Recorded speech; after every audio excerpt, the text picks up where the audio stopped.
the advertisement while I get the Q&A going here. And let's see, what do we got? Question-wise. So Pedro asks, ISTQB Foundation training is a multi-day course. Is the Agile extension a one-day, or is it multi-day as well? So Pedro, yeah, as I said, it's 2 days for an instructor-led live course, either an on-site or a public course. That's minimum time has to be 2 days. As a virtual course, we're able to do it in 3 half-day sessions, 3 sessions each 3.5 hours. That's because in a live instructor-led course, the exercises have to be done in the class. In the virtual course, what you do is you have the people go off, they do the exercises on their own, and then you come back and discuss them. Now, in order to be an accredited course, you do have to have that discussion of the exercises. So a virtual course would have to be at least 3 days, because you'd have to have 2 sessions that introduce the exercise. Remember, there are 8 K3 learning objectives, so there are going to be 8 exercises. So, with 4 exercises after the first day, 4 after the second, roughly, and then on the beginning of the second and the third day, you have to discuss the solutions, and that's required. So it has to be multi-day. Might we do a one-day boot camp for it? Yeah, we probably will. Once we have our e-learning together, what we'll do is we'll give people access to the e-learning. Then the e-learning total running time will probably be about 10 to 12 hours of audio and sample question interaction, plus a sample exam. So, maybe tops 15 hours. And then we would do a one-day, 3-hour boot camp where we would just go through the syllabus section by section, explaining the content. So we would probably do something like that. I don't know what other providers will do. So Maria says, what disadvantages are associated with Agile? I did a webinar on that, Maria, called Agile Testing Challenges. And what I would recommend is that you go take a look at that, because this is what you're asking. It's funny how sometimes a very short question, in this case a 4-word question, what disadvantages has Agile? A 4-word question could have a really, really long answer, So rather than try to give a really short answer, I'll just say there are challenges, there are testing challenges associated with Agile, especially when Agile is not implemented properly. I would just say go out to the RBCS website, that's rbcs-us.com, navigate to the digital library from the resources tab, and then find the Agile Testing Challenges recorded webinar and give that a listen. If you don't want to spend 60 minutes listening to it, then what you can do is you can find the slides, which are on the basic library, and you can give those a read. All right, Jonathan says, do you think black box techniques should be more of a focus in user story development? Are you seeing groups push this info, test case identification, back to teams in Agile environments to provide developers cheat sheets or scope?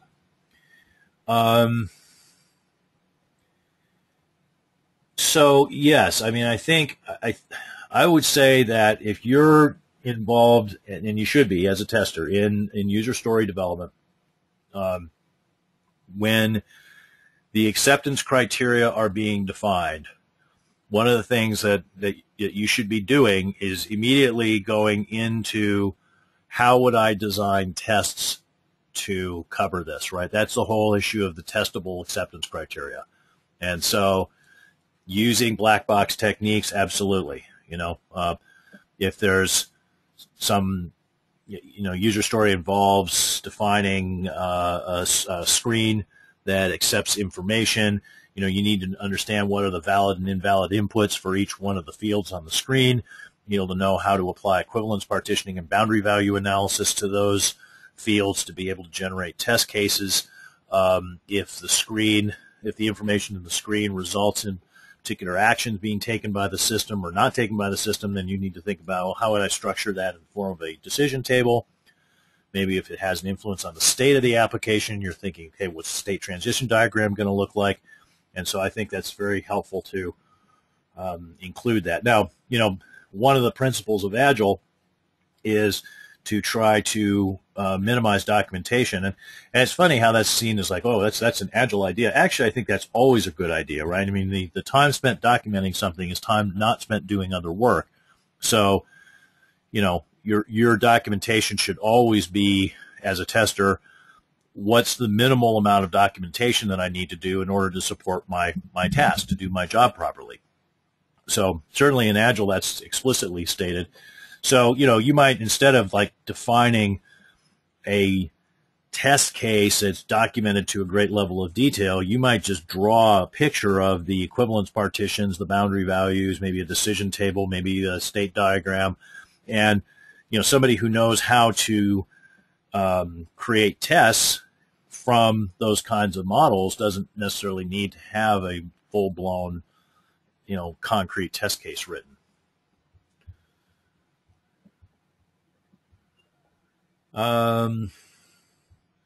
Sharisa says, I am based in the UK. Do you have anyone doing the instructor-led courses in the UK? We will. Yes, we are currently finalizing work with a licensee in the UK. We hope to be able to announce that partnership and how they're going to go about running tests very soon. Babatunde asks, what is the cost for this training and the certification exam? Now, I don't know what the cost is going to be for the exam yet, Babatunde. That's not been announced by the ISTQB. So I would just say that I would expect it to be in the $200 to $250 range. That's what I would expect. As far as the training, we do have costs on our training, and I want to avoid misspeaking here, quoting a number that is wrong. So what I would do is refer you to our online store. That's rbcs-us.com, and go to the store tab there, and the training is posted there. It will be different costs for live instructor-led versus e-learning versus the virtual courses, so that we'll have those different options available. Ivana says, will recordings of the course be available? Well, yeah, if you take the virtual course, the recordings will be available to you afterwards for a period of time. Once we get the e-learning up, what will happen is, since that's basically going to be the same thing, then what will happen is that people who take both the virtual course and the live course will have access to the e-learning to be able to revisit things. Brian's got a great question here. I have a foundation certificate from 2007. Am I still eligible for the Agile add-on? The foundation certificates are good for life, Brian. You do not have to retake them. So yes, absolutely, you meet the prerequisites. Now that said, 2007, you probably took the exam against I'm thinking probably the 2005 version of the syllabus. This is probably what was active at that point in time. Given that you took it against a fairly older version of the syllabus, it would be wise for you to reread the foundation syllabus, the current version, 2012 version, 2011 version, and make sure that you're clear on those concepts, because the Agile extension does indeed extend the foundation. So you will be looking at questions that involve using black box test design techniques, for example. So, make sure you refresh your memory.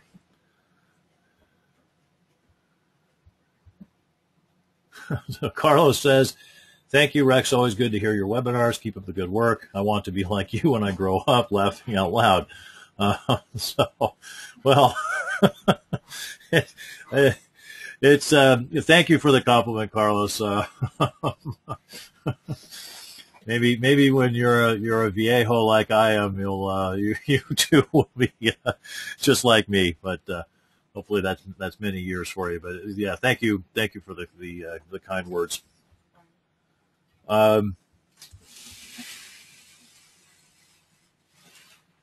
Okay, I'm going to mispronounce your name. I'm thinking it's Hella Hella Jensen. If I pronounce that right, all credit goes to my Danish grandmother. If I did it wrong, then you can blame the English side of the family. So Hella asks, can certification as an Agile tester organized by the firm Sogeti, which is just parenthetically for those in the United States, it's a large consultancy. It's very prominent in Europe. It's also here in the United States as Capgemini. Can certification as Agile tester organized by the firm Sogeti be converted to ISTQB Agile Tester, or is it the same? Okay, so I'm assuming that you're either talking about CAT, which is the Certified Agile Tester course, or maybe Sogeti has their own proprietary course. In either case, no, that certification is not recognized as equivalent. When we were developing the syllabus, we looked at a lot of different sources of ideas, and that was one of them. But it is not. They're not the same. Now, have you already probably learned a lot of what is in the extension syllabus, and from taking that course? Probably so, and probably would be possible for you to self-study or take a less expensive e-learning or virtual course rather than take a full 2-day training.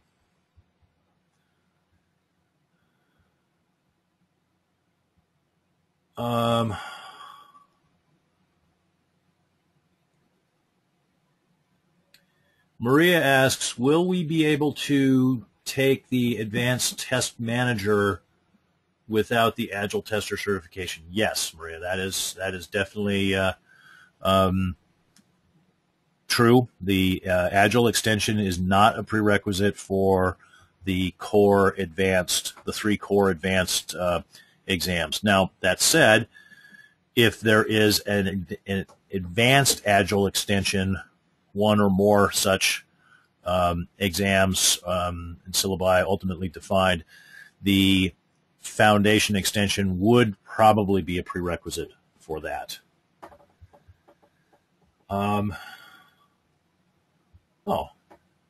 Hella says that I did pronounce her name correctly, so there you go. That's great. I thank my Danish grandmother. If only she were here to know.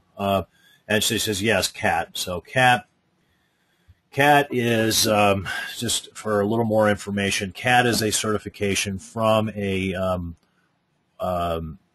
the exam and the certification come from a European-based entity called ISKI, ISQI, International Software Quality Institute is what I think that stands for, but don't hold me to it. They administer the exams. The training is created by a company called Diaz and Hilterscheid, and CAT uses the same kind of model that CMM, the Software Engineering Institute, uses for CMM training, CMMI training, which is everybody has to license the training from Diaz and Hilterscheid and use their training. And so that actually was yet another reason why CAT's not a recognized ISTQB. We didn't go that path of just recognizing it because that model is not permissible within the ISTQB program. The training has to be open to anybody to create it, and that wasn't the model there. So we decided to develop our own, and we did, and we were able to I think make some improvements for that. Ivana here said something for attendees. I'm sorry, Ivana, I'm missing some context here on this. Maybe I missed part of your question. If you could resubmit the question, I'd be happy to try it. Jim asks, will the 3 half-day training in May qualify for PMI PDUs?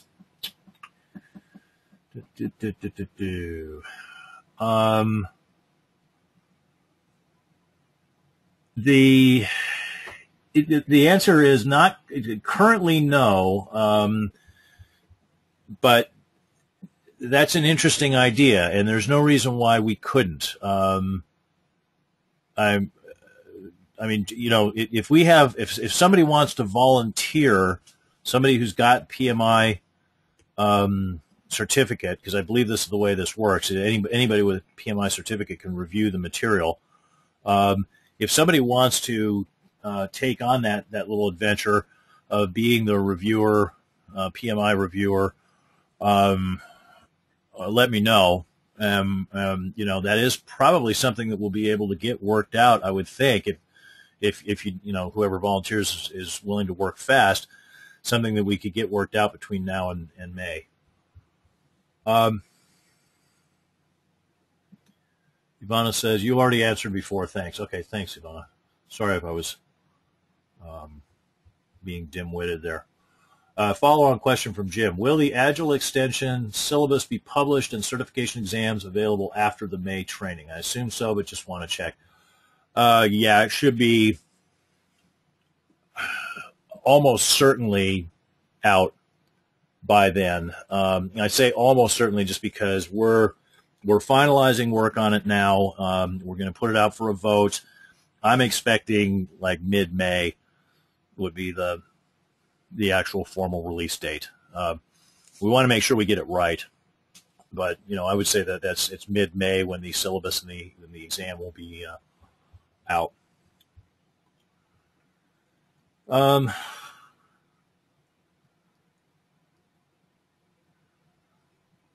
Jim says, I'd be happy to review, but not sure of the process to grant it PMI-able. We do that for our webinars all the time, Jim, and there's some people who often do volunteer to do the reviews. And I understand that the process is not terribly complicated, and I think Laurel could actually explain it to you. So if you're game for doing that, Jim, please let Laurel know, and we'll get that going.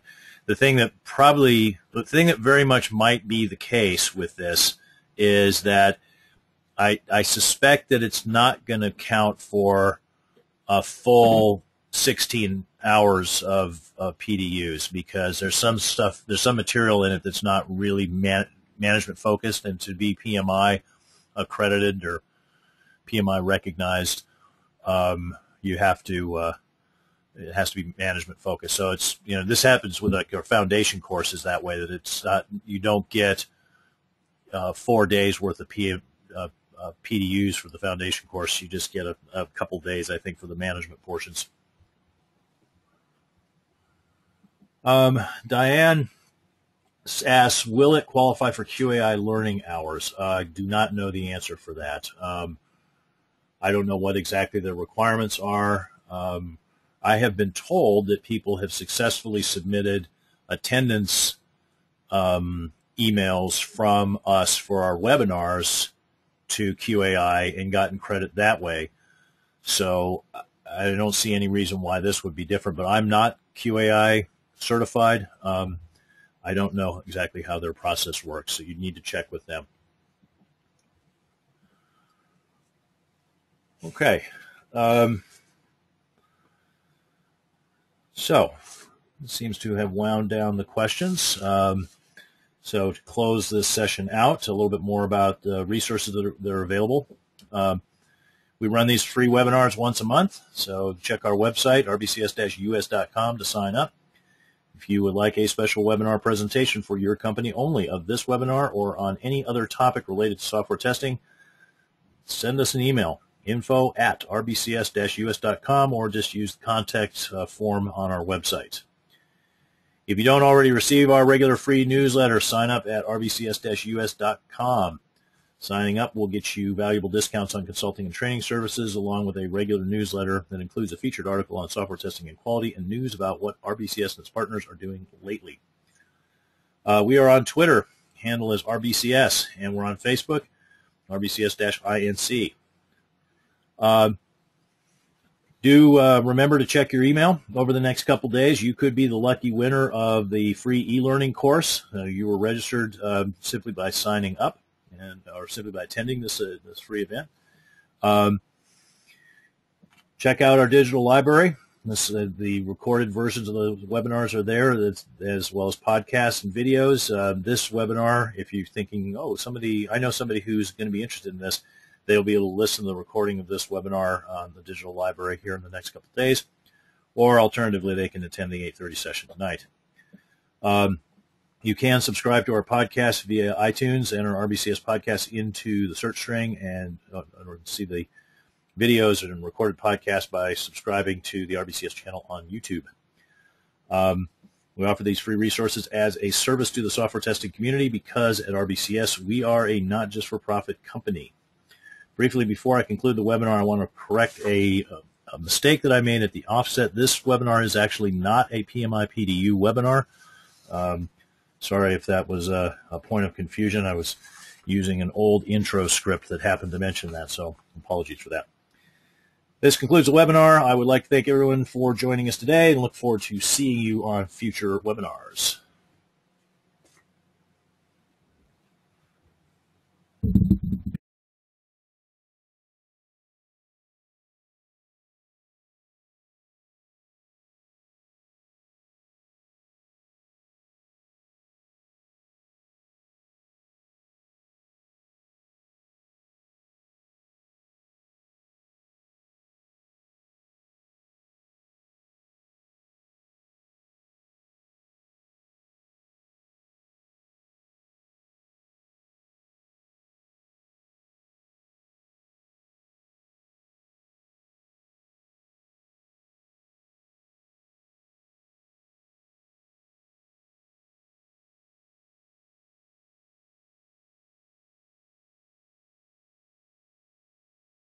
Hi, I'm Rex Black, President of RBCS. Welcome to the RBCS YouTube channel. Hey, I hope you enjoy all these free resources that are available here. And do us one favor. We need to keep the lights on and we need your help to do that. So, when you need testing and quality related services, training, consulting, expert services, you name it, let us be one of the bidders on that next job. We don't expect to get all of your business, but we'd like to get a chance. Thanks and enjoy the shows.